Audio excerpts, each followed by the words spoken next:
Hello, Accounting 2. We are going to go over a lump sum purchase today. A lump sum purchase is when a company goes out and purchases more than one asset. The example that I provided in my PowerPoint only includes 2. Your textbook could include 3 or even 5. Bottom line is that they paid one price for more than one asset. So you need to allocate a percentage to put on the books. So let's turn around, let's look at the board. So the purchase price in this particular example was $120,000. If, for example, you have a purchase price that includes the appraisal fee for the person appraising the assets, you would include that in the purchase price. This particular example, you don't have that, but I wanted to bring that to your attention. So the purchase price is $120,000. The appraised value for the land is $50,000. The appraised value for the building is $75,000.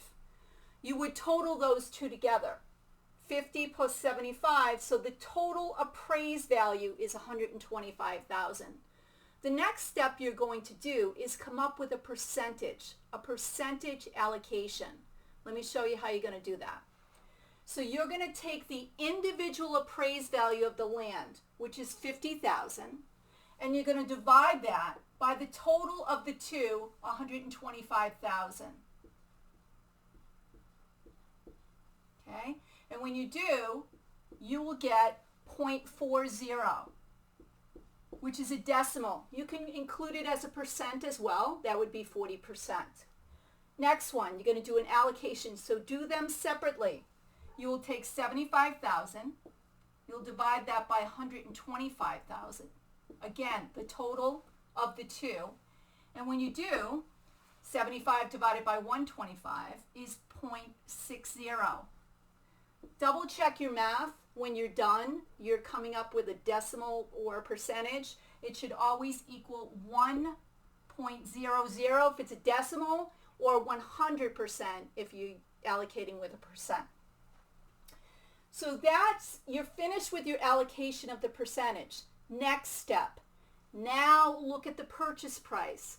Don't look at the purchase price until you've figured out the percentage allocation. So now what we're going to do, we have our percent for land, which is 0.40, or decimal. We have our decimal for building, which is 0.60. So what we're going to do is we're going to take the purchase price, $120,000, and then we're going to multiply it by 0.40. And when we do 120,000 times 0.40, that's going to give us 48,000 for land. Okay, so make sure you write this in your notes.